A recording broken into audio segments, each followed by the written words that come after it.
Special Newman presiding board meeting, special meeting for 2/28. Roll call. Mr. Bazar. Here. Mrs. Hurst. Here. Ms. Conforti. Here. Mr. Rivas. Here. And Mr. Cabral, myself, is here as well. Flag salute, please stand.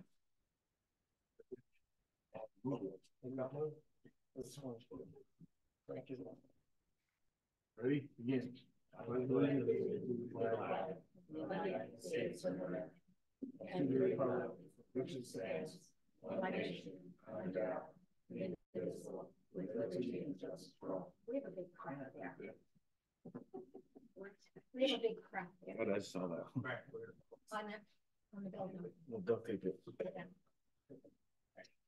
No cracks on it. Item C, public communication agenda and non-agenda items. Members of the public may address the board on items not on the agenda. Speakers will be allowed 3 minutes unless the time limit is waived by the majority of the board. The board will allow comments by members of the public on agenda items during consideration of the item. The board may limit the total time for public input on each item to 20 minutes. With board consent, the president may increase or decrease the time allowed for public presentation, depending on the topic and the number of persons wishing to be heard. The president may take a poll of speakers for or against a particular issue and may ask that additional persons speak only if they have something new to add. Complaints against this specific district employees should be resolved through the district's personal complaint procedure. The right to address the board does not exempt the speaker from potentially liability for defamation. The proceedings of the board are recorded and are a part of the public record. At this time, does any member of the public wish to address the board? All right, seeing none. Moving on to item D, 2024 bond election.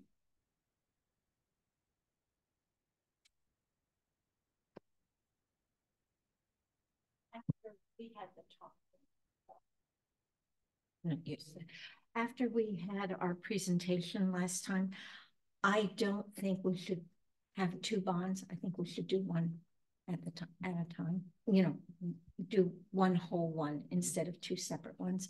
I talked to a couple districts in the Bay Area, and they found that it was much more acceptable to one than to two, because then if, say, the first one had split and that was made as the one that was passed, and the second one didn't, then you had half a thing. Or if the second one, which you usually put what you want the most in the first one on the ballot, but the second one passed, they said it was horrible. So that's just my opinion after talking to 4 or 5 districts. I can speak to that. The way he would structure, if we did 2 elections, both lists would be essentially the same. So that if one passed, that would be great. We can do those. If both pass, then we get it twice as much money. The issue we're having is going every 4 years for a bond election. We can only generate about $25 million, which does not get us very far. So this would be the opportunity, which we know this election is going to have a good turnout, to get a larger amount of money that we can just not focus on having to pass another bond for another maybe 8 years. So that was the main consideration for that. But both lists would be fairly similar and have the same projects. So if one passed and the other didn't pass, we'd still have the same project list. Do we, the different districts that I talked to, their fees were anywhere between 20 and 27,050 to put it back, put it on the ballot. Do we have a fee like that, you know, to put it on? There are election fees, but it's part of the cost of issuance. Okay. Anybody else have any comments on the bond? What we're looking for, Mr. Cabral, is so that I can direct Dale Scott. Do we want to go for 2 or do we want to just do 1? Right. Okay. I don't have a strong opinion. I'll study that. Yeah. Okay. Kind of like what my view of it is kind of like what Ms. Mendoza, piggyback of what she said is, you know, if we ask for 2, hope to get 1, you know, that's gonna make us a little bit stronger. If we get both, then, you know, we're in better shape yet. So, that's just my opinion.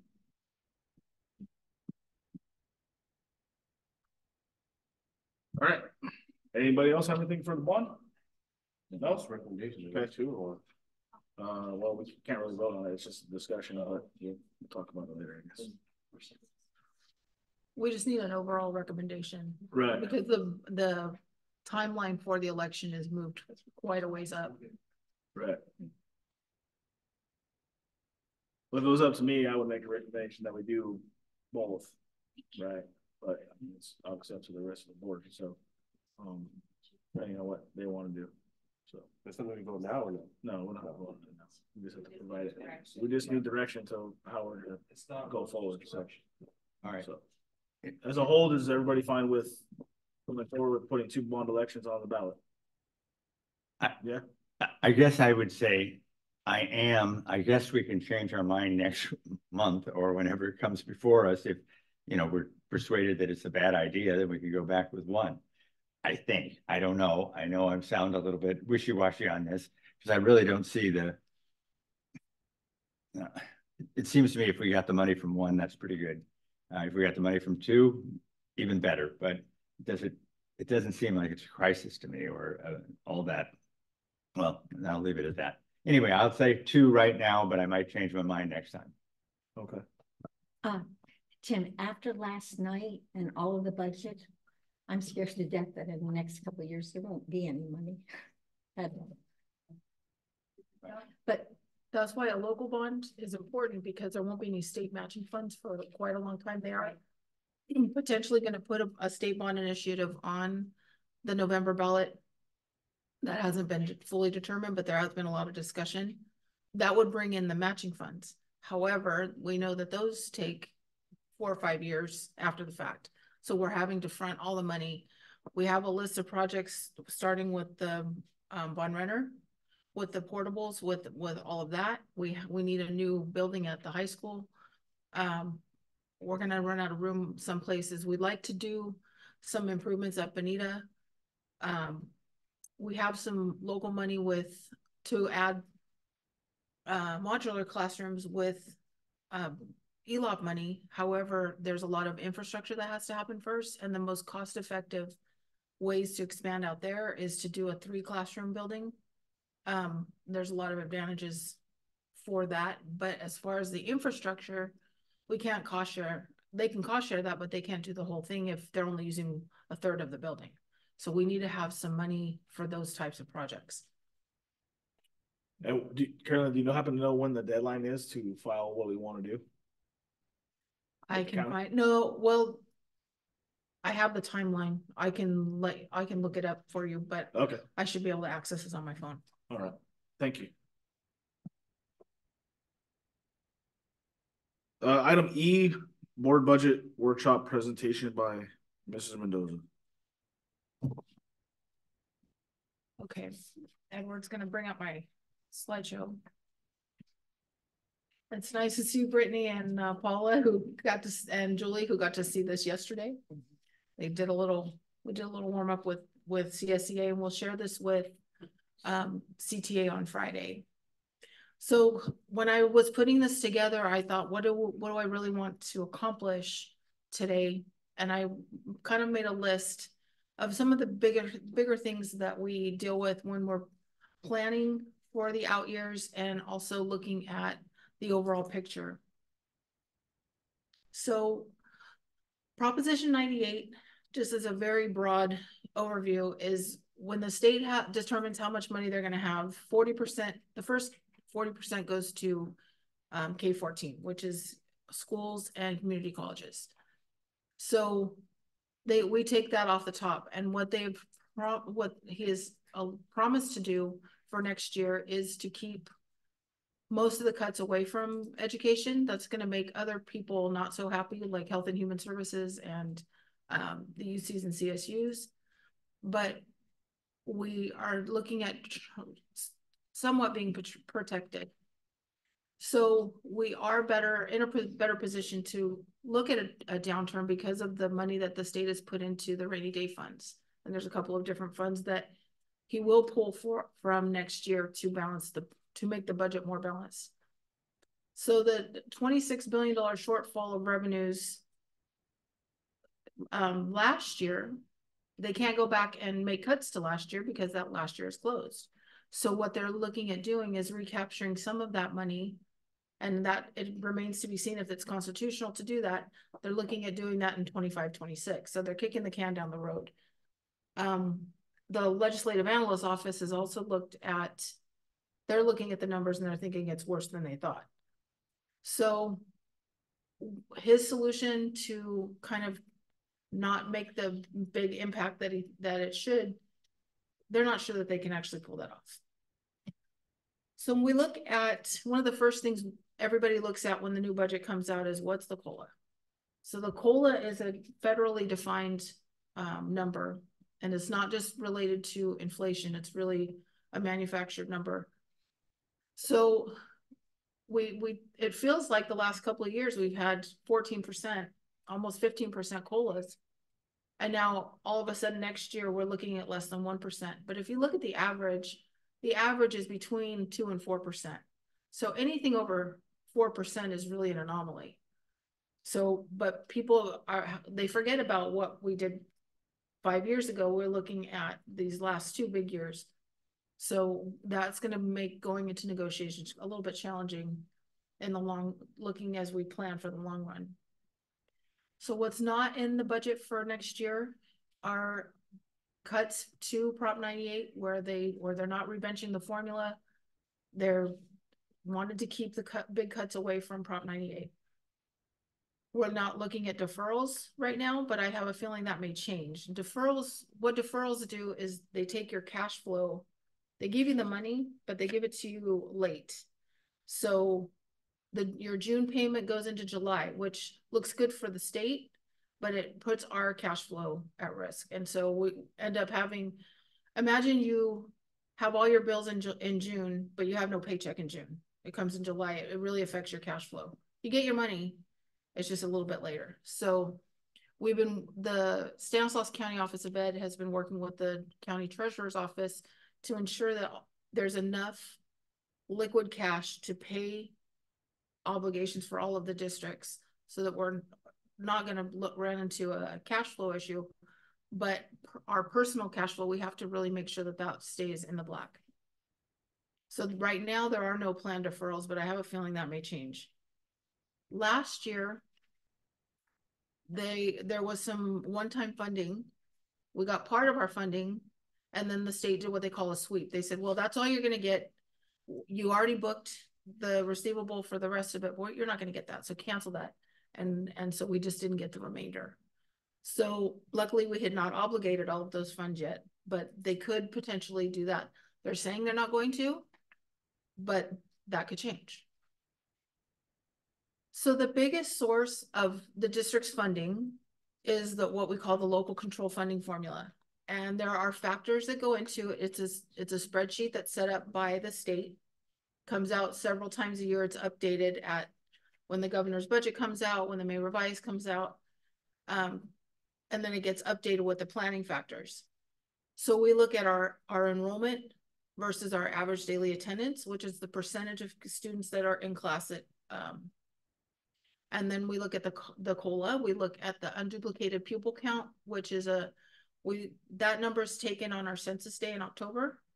And that's our foster youth, our English learners, and our low socioeconomic students.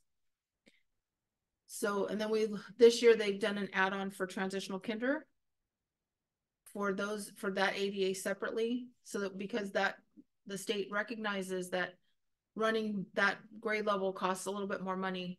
They're not giving us any money for facilities, but they're giving us money that we can use for teachers and aides, because there are staffing requirements. Carolyn, how has our average daily attendance changed from say the last 2 years, because we can't count? Well, the percentage has gone up. So this year we're between 93 and 94%, which is good. pre-COVID, we were about 96.5. So we're almost back to where we were. But the issue is that our enrollment is down. So Right. even though our number is higher, it's a higher percentage than last year, but it's a higher percentage of a lower number. Now, the houses that are being built around here, or, you know, like the ones by the high school, are there, And the ones down here, yeah, are there people in them yet? Are they still, because I don't go that way. not entirely. And I don't think we've seen any enrollment from the new development yet. I know that some of the houses, there's 10 lots by the high school. I know some of them are occupied. But I think they're just people moving From one place. around and not necessarily new families. As far as developer fees, have we gotten those from any of the places? We got the big group from LGI. Uh-huh. We haven't, and we got the last of the ones from SEM, the last of the 10, but there's nothing else on the horizon that we know. Okay, thank you. Well, there will be Caton Ranch, but we don't have any timeline on when that's gonna start. When that was supposed to start, couldn't find it. Yeah, we don't have any idea when that's gonna start. And then when we're funded through the LCFF, the state looks at our local property taxes and they take the total amount of money that we're gonna get, say it's 42 million, and they say, well, you're gonna, the first 8 million of that is property taxes, and then they backfill the remainder. So if our property taxes go up or down, our total dollar amount doesn't change, but where it comes from changes. So 3 times a year, the School Services of California, which is a legislative advocate, and they work closely with the Department of Finance and the Legislative Analyst Office, put together a list for school districts called the dartboard. And this is the standard of what every district uses to plan at different times of the year. That they look at the Department of Finance COLA, they look at the LCFF calculation, the numbers that we're going to use, what the impact of COLA is on those numbers. Then they look at like consumer price index, what we're supposed to get funded for lottery, for the mandated block grant, and some other things like that. And then it looks at it also posts the changes for STRS and PERS contributions. And then you can also see that minimum wage goes up slightly every year. So this is just another slide of basically how it all calculates. When you start with your base grant, then you put the COLA on top of that. And then there are grade span adjustments because TK through 3rd grade have to have smaller class sizes. So there's higher costs associated with those programs. And then there's also for high school, there are a lot of specialized programs that high schools run. And so they give a slight grade span adjustment for that as well. If we have more than 55% of unduplicated students, which we do, then we also receive supplemental and concentration funding, which have to be used for increasing and improving services for students. So the COLA is not related to the state's financial health. It's a federally aggregated number. And so it changes they recalculate it from time to time. In June of last year, when we were planning the budget and the multi-year projections, COLA for next year was supposed to be almost 4%. Now we're down to less than 1%. I don't know that we're even going to hang on to that. So you can see it's going down even into the out years. And I have a feeling that's going to change again in May when we come back. So what does it mean for us? This year, which is the lower grid, we had $14,108 per ADA, not per enrolled student, per the average. And our projected funded ADA, which is not necessarily the actual, because the state has given us several different methods to calculate what they're going to fund. You can have your actual for the current year, you can have your last year's, and you can have a 3-year average, and they take whatever is higher. So this year we have the highest was the 3-year average. Next year, the COVID years that were held harmless fall off the calculation. So you can see it's going to go down. even, and actual enrollment is projected to go down slightly. So even though it's, you're getting you're getting more money per student, we're only getting a little bit, about $150,000 more total in funding. So the history of the ADA, you can see like 18-19 was almost, we were up close to 4,000, and now we're down under 3. So where we are currently for our current year ADA, at the first reporting period, which was in December, our actual was about 2875, but our funded is looking at a little bit higher just because of the average. So this year, this is a portion of the calculator. So although we got 8.22% COLA. If your ADA is less than it was the year before, you're not getting all of that. So what we're looking at, the change over the prior year, is just under 5%.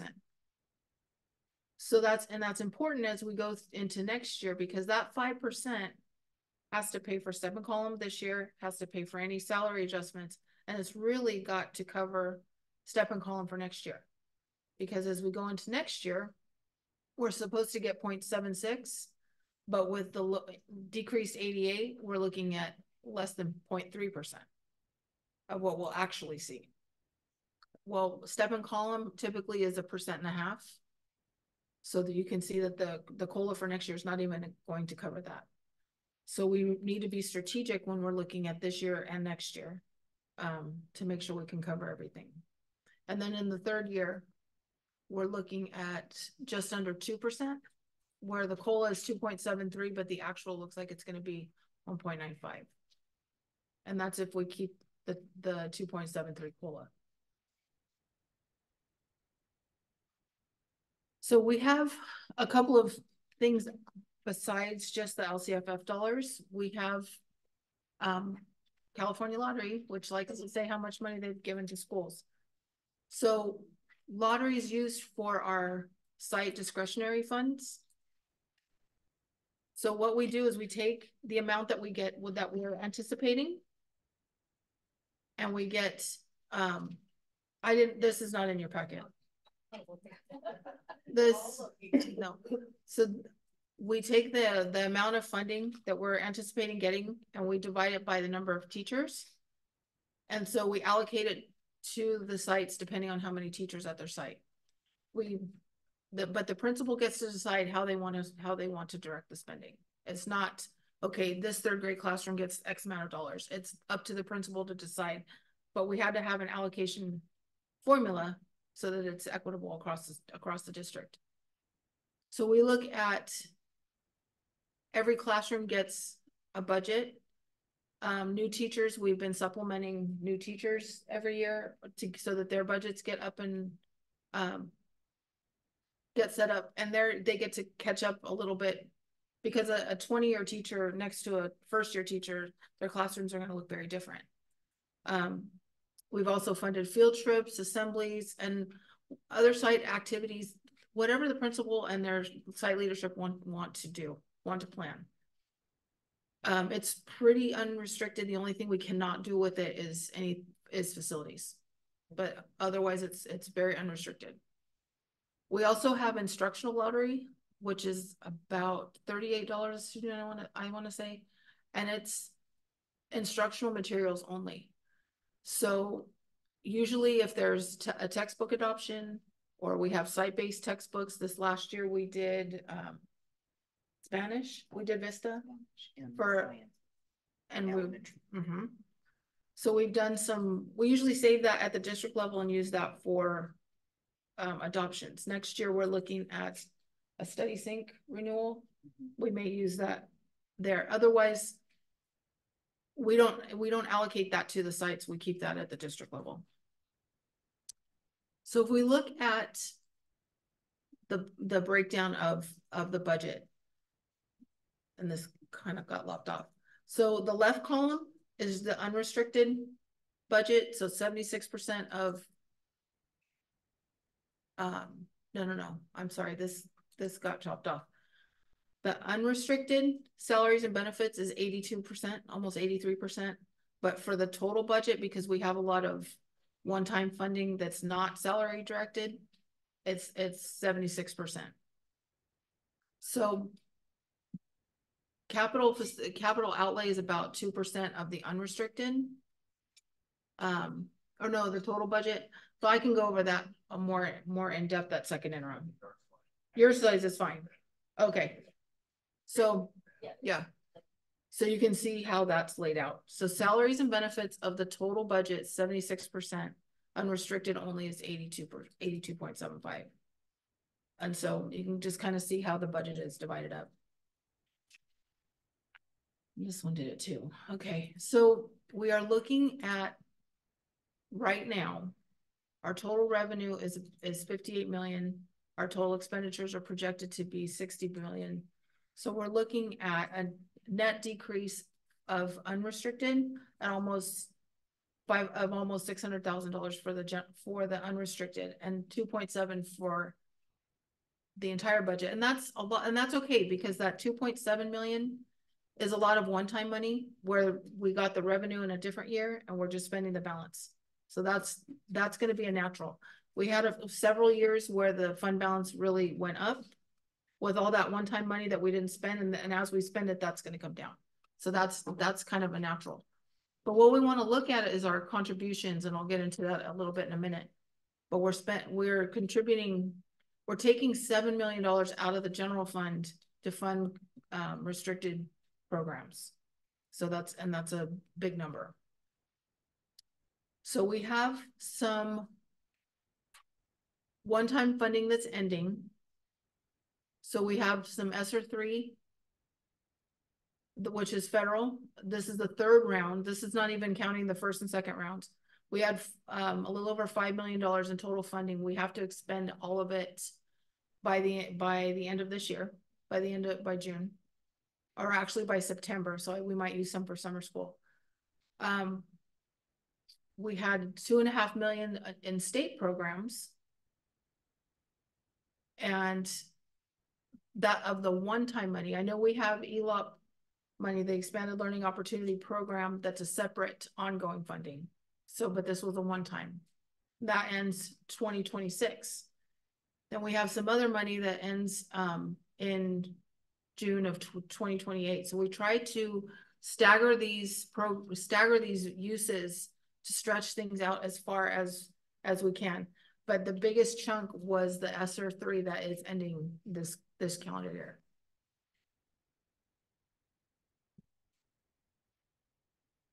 So goals for next year is to balance the budget and get our deficit spending under control for the general fund side. So we'll have the end of the one-time funding that supported some staff positions. So we're having to make sure we can absorb those into the unrestricted side. So we have to look at what programs have the highest level of impact and what are one-time expenditures and what are ongoing costs. We need to correct the deficit spending pattern, because in our first interim review by the county, they said, hey, we need to get this under control. So we have one big pot of money called the Learning Recovery Block Grant. This was one of the ones that was partially swept last year. So any money after July 1st of this year will have to have a needs assessment and a plan through the LCAP. We'll have to write this into our LCAP actions, what we're going to do with the balance of this money. So we have 3.2 million. I think we have until 2026 to expend this.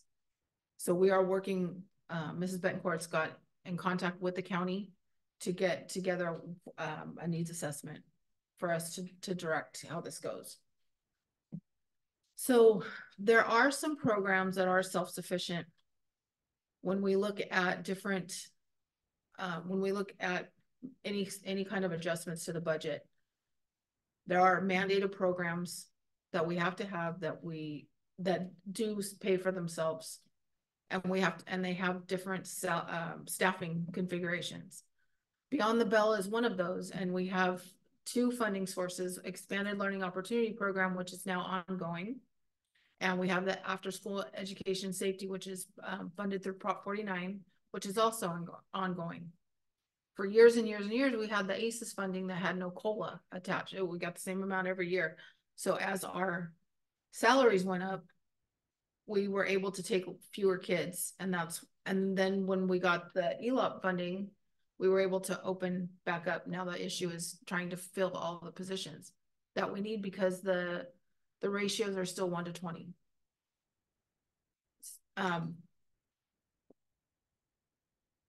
Prop 49 would take a legislative action to make any changes to that. And as far as eliminating.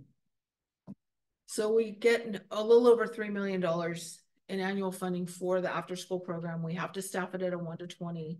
And the ELOP dictates that we have to have 30 additional 9-hour school day opportunities throughout the year. So we do 20 of those during June. And then we're doing, last year we did 10 in July. That almost killed the staff, because that's no break for them. So we're looking at doing Saturday field trips and during the year, and doing some different things on Saturdays, and those can count toward the extra 10. If they're run through the ELOP, yes. Food service is another one that is self-sufficient. It's funded through per meal reimbursements through the state and federal. And currently California is running universal meals, which is supposed to go at least another year or two. And which means we get a full reimbursement on every meal that we serve. It's not prorated by if you're free, reduced, or paid. So if that changes, then this could look very different. But currently we're doing over 4,000 meals a day and generating almost $20,000 a day in revenue. So we do have 3 contribution programs. Some districts have more than that. We have 3: home to school transportation, special ed, and routine maintenance. So home to school transportation, since the LCFF came into being, until this is the very first year we've gotten COLA. They gave us the same amount of money for home to school transportation that they gave us in 2012. So finally, we got a little bit of COLA, which was about $16,000 this year. And then there's another funding source starting last year where they gave us a little bit more money based on what we actually spent. That started last year. So our contribution for this is going down as long as our bus costs don't go too far out of whack.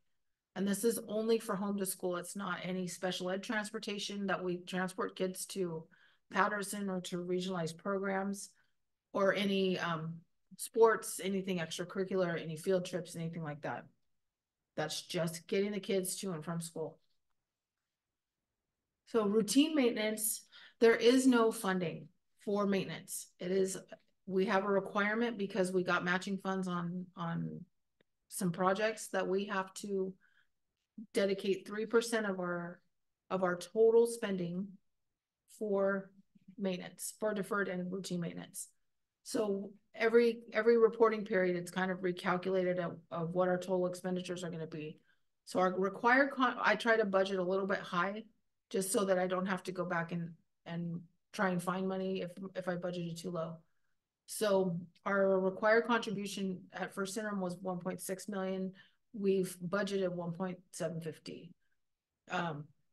If we make the contribution. If they don't use it all, it stays in their fund balance, so that maybe the next year, if it's not as high because our expenditures go down, then they have some reserve to draw from. And that pays for the maintenance staff and all of their supplies that they need to keep everything up and running. Does that pay for the new pool people that we have to have? And the one pool staff, and also the chemicals. And anything about the security for it? About the what? Don't we have to have security to make sure that nobody gets in, or when they're not supposed to at night? I'll defer to Mr. Pruitt. No, we don't have to have personnel for that, but we do have cameras on it. So, yeah. Okay.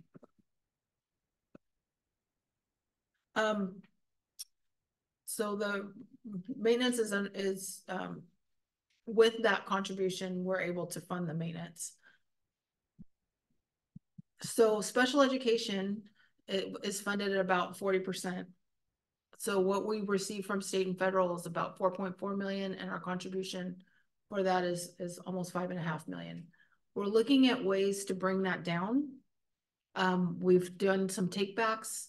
We are looking at some large takebacks for next year that are going to result in some savings, both because of our fee-for-service agreements with Patterson, and then also our transportation costs will be reduced because we'll have a lot less students going out, and they'll be here.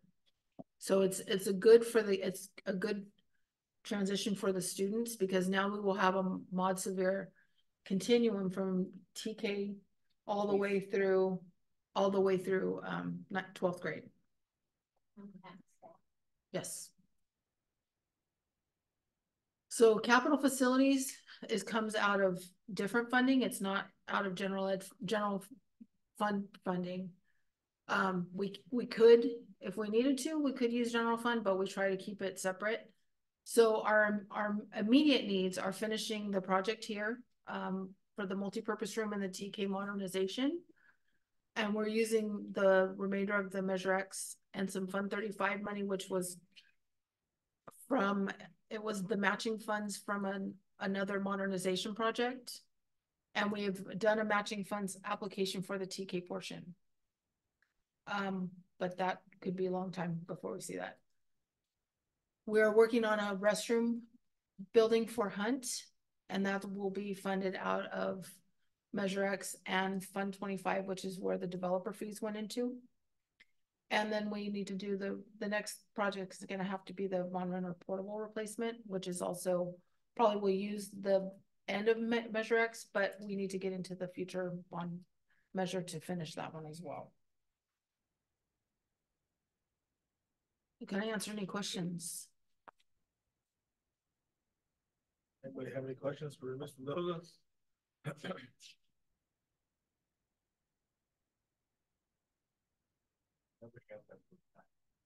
Go ahead, Tim.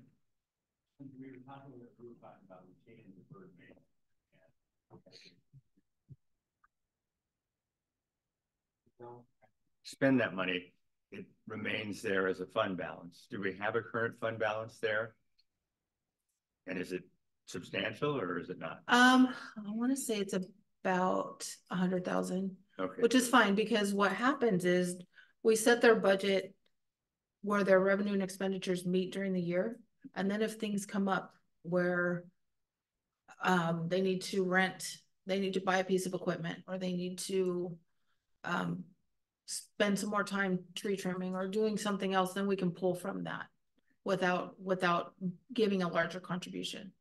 So in the next couple of years, when our expenditures decrease and that 3% is smaller, but their salaries are increasing because of step and column, if there's a reserve, we can pull from that so that we can keep our 3% and not do a higher contribution.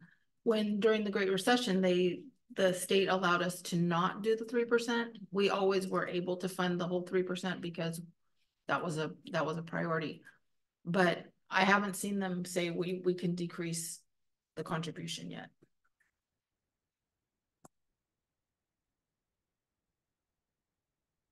Any other questions from Ms. Mendoza? Thank you for the presentation, ma'am. It was well put together and well informed. All right, item number F, public communication, closed session items. Members of the public may address the board on items not on the agenda. Speakers will be allowed 3 minutes unless the time limit is waived by the majority of the board. The board will allow comments by members of the public on an agenda item during consideration of the item. The board may limit the total time for public input on each item to 20 minutes. With board consent, the president may increase or decrease the time allowed for public presentation, depending on the topic of the number of issues or persons wishing to be heard. President may take a poll of speakers for or against a particular issue and may ask that additional persons speak only if they have something new to add. Complaints against specific district employees should be resolved through the district's personnel complaint procedure. The right to address the board does not exempt the speaker from any potential liability for defamation. The proceedings of the board are recorded and are part of the public record. We do have one speaker today. And that is Ms. Brittany Clark.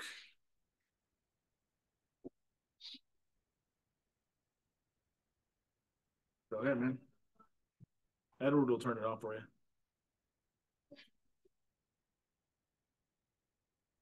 Voice. Now I do. So I am the current president of CSEA Chapter 551. I have been very involved with CSEA since I joined this district. I also grew up in this district, and so I have a couple of different areas of, I don't want to say expertise, but knowledge in the history of this district and where we are and hopefully where we will be going. Our team, our negotiations team, I have a couple of them here with me, have sat down with these two lovely individuals for the last 3 weeks off and on, trying to figure out this budget issue and how that will affect classified. And I think luckily we've kind of found some common ground and some different understandings with where we are. We will never, ever be pro layoff. And I really feel the district is not either. And we know that unfortunately times are hard and these things do happen.